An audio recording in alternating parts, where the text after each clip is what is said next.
Hi all, welcome back to That Engineering Girl.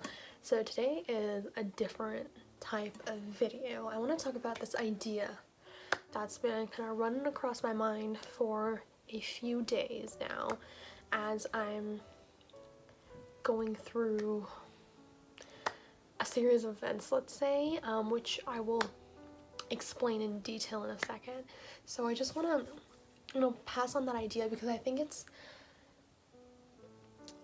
that's rough.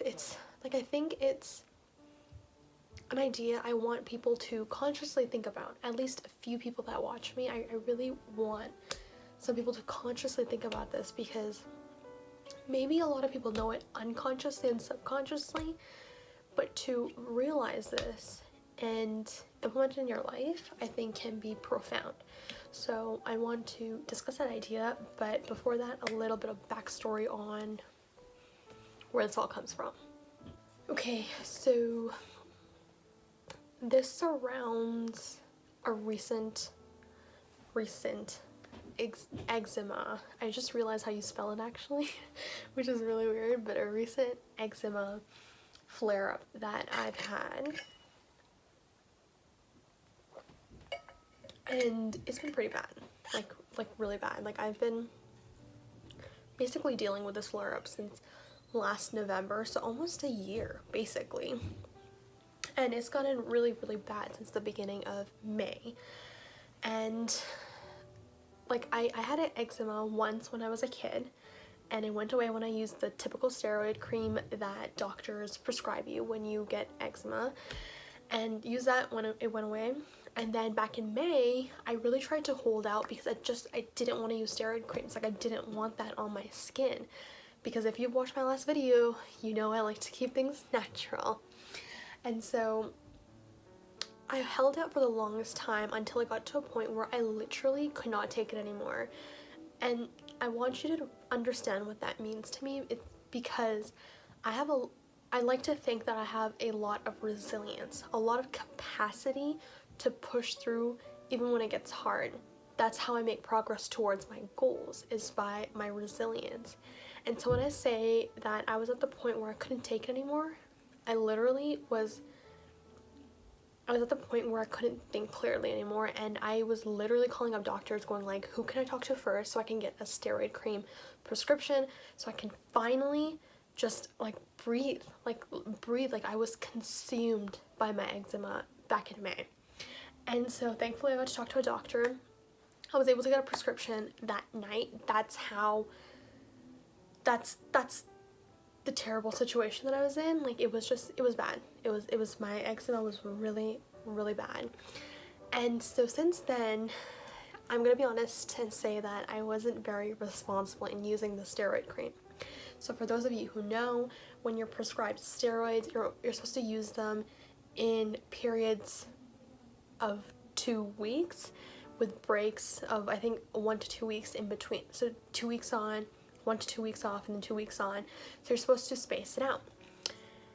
Now, I take full responsibility for not doing that. I do, but I really wish it was conveyed to me the detrimental side effects of consistent steroid use. Like I really wish that either I had researched this more in the very beginning, or my doctor was proactive and really made me understand the serious side effects of constant steroid use.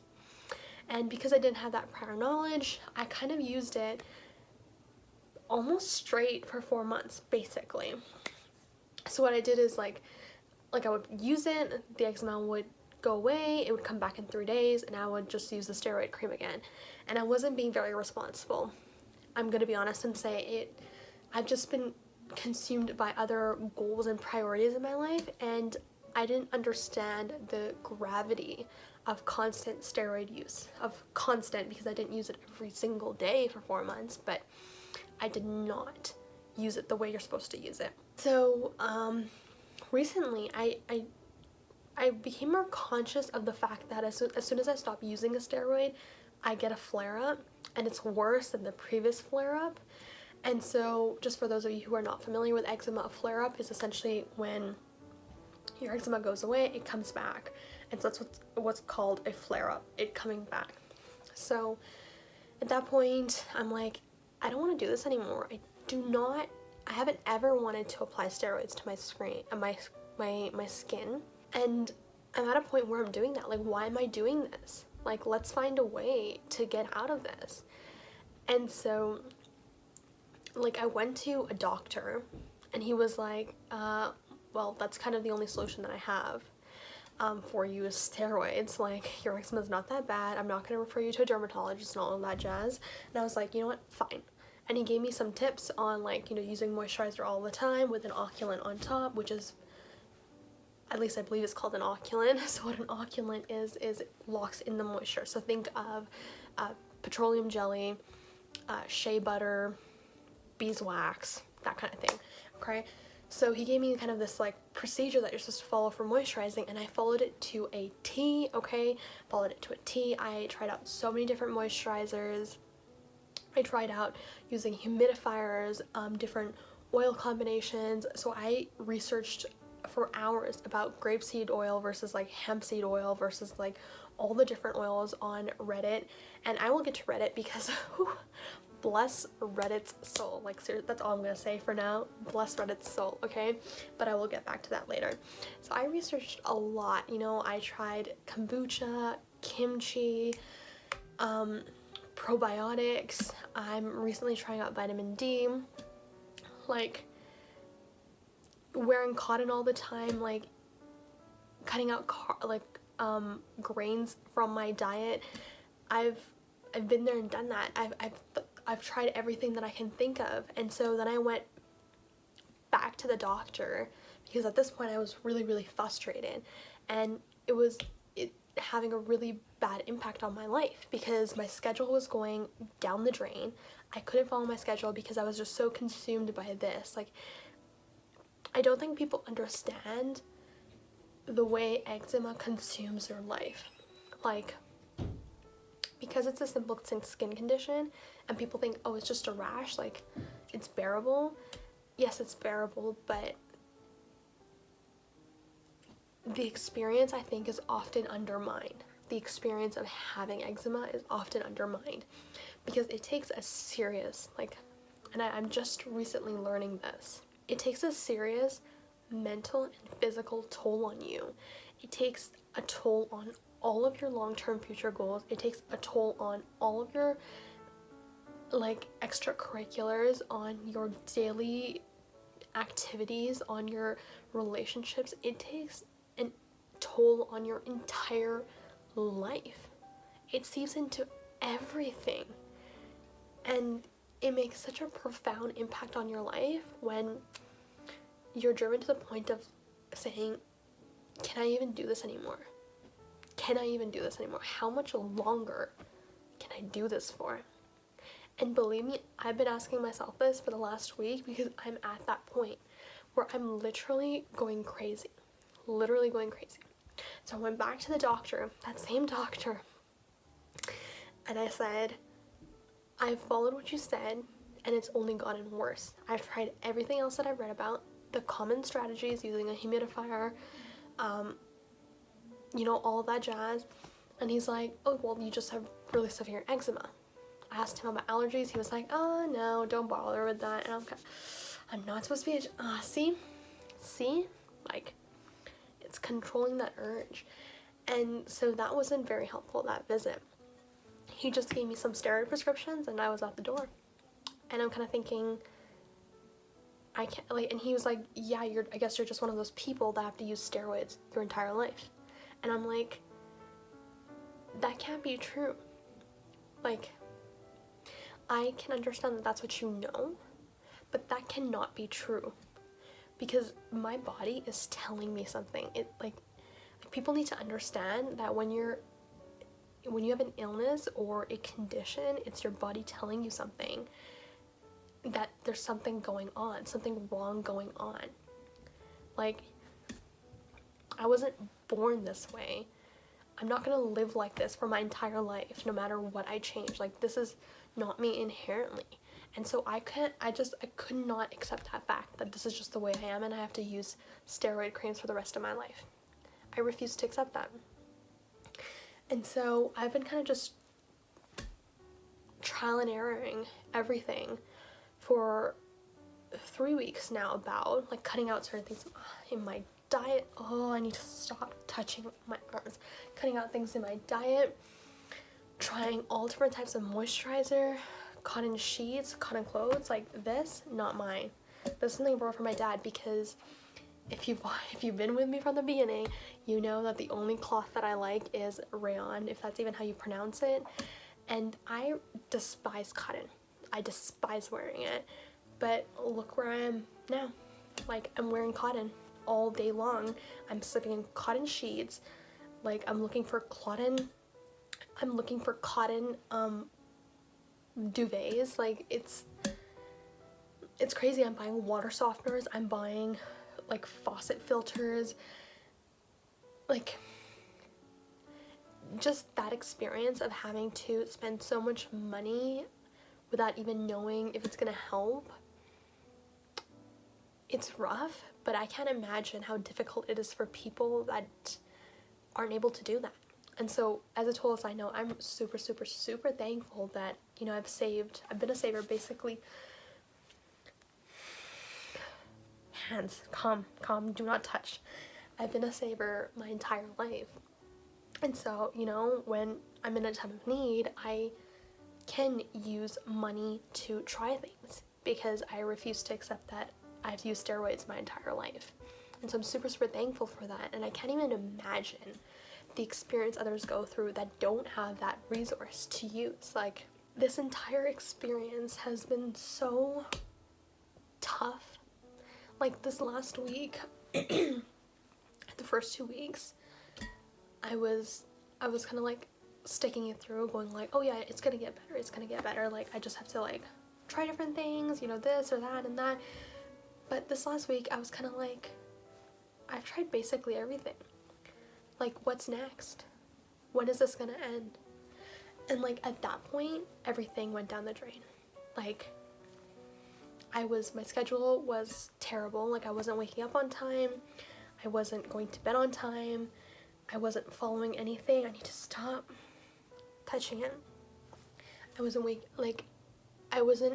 I couldn't make progress towards my long-term goals. Like, I couldn't apply for different things that I wanted to. And when I say I couldn't, what I mean is I was so consumed by this and taking care of it that I didn't have the physical and mental capacity to do anything else, to consider progressing towards my other goals. And that is a really, really difficult thing for me to accept as an INTJ. The person I am is, I'm a doer. I'm a visionary person, that I like to focus on my long-term goals. And so being put into a situation where I'm consumed by my present situation is really rough on me, where I can't follow a schedule.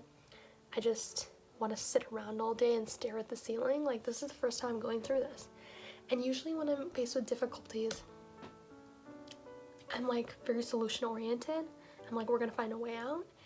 And that's awesome, and that's what I tried to do in this case. But it's different now, because this is the first time I've been put in a situation where there's no end to my suffering.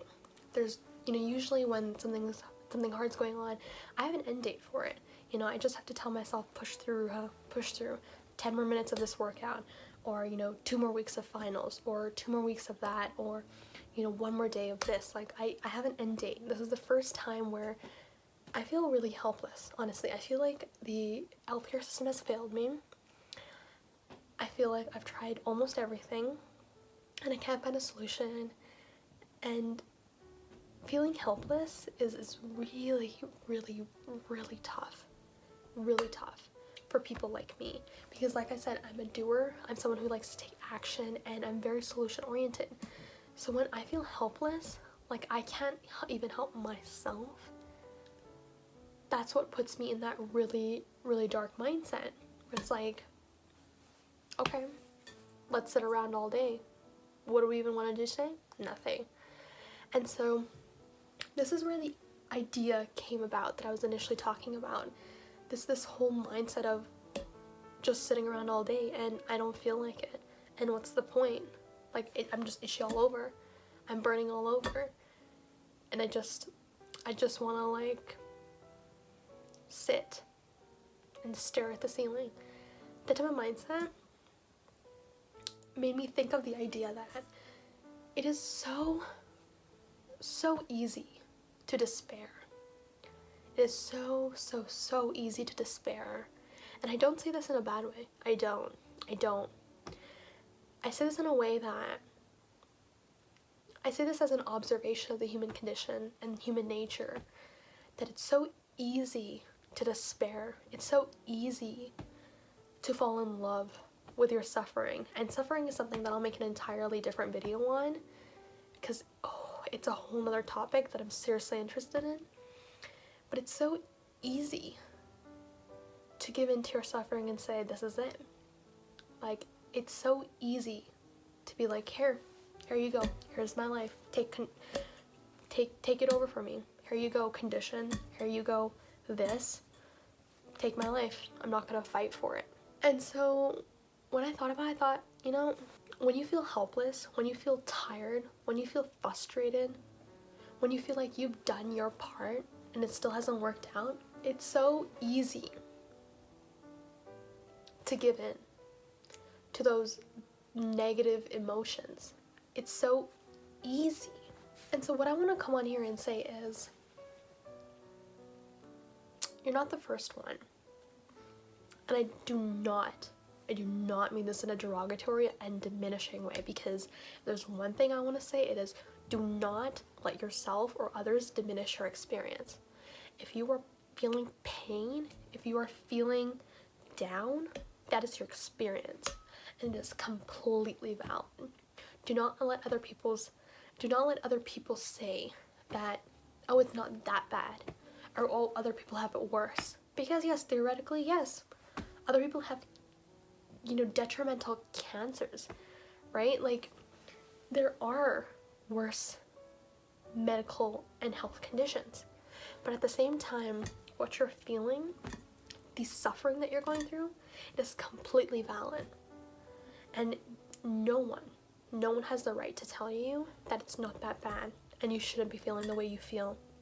But what I do say when I say you're not the first one is that you're not the first one to go on this path. And let that thought support you. Let that thought comfort you. Because there are people who have gone through what you've gone and they have made it to the other side. When you're in this type of mindset, and when you despair, when you're in suffering, it's so easy to think that there's no light at the end of the tunnel. And that's literally how I feel right now. I feel like there's no light at the end of the tunnel and I have to live with this.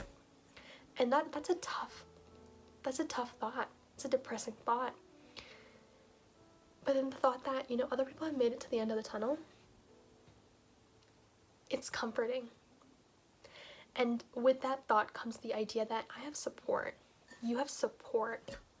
There are other people that are willing to give you advice. There are other people that are willing to give you your thoughts. You don't have to try this alone, and you do not have to experiment alone. People have made progress for you. So listen to that. Research about it. Learn about it. Let the fact that you're not the first one actually comfort and support you. That's what I'm trying to say is, it's really, really easy to despair. But what I encourage you to do, and what I strongly recommend that you do, is you think about the next step. And I don't say this from a high horse, because literally yesterday, I had a hard time making my bed. So I know how difficult it is to take that next step.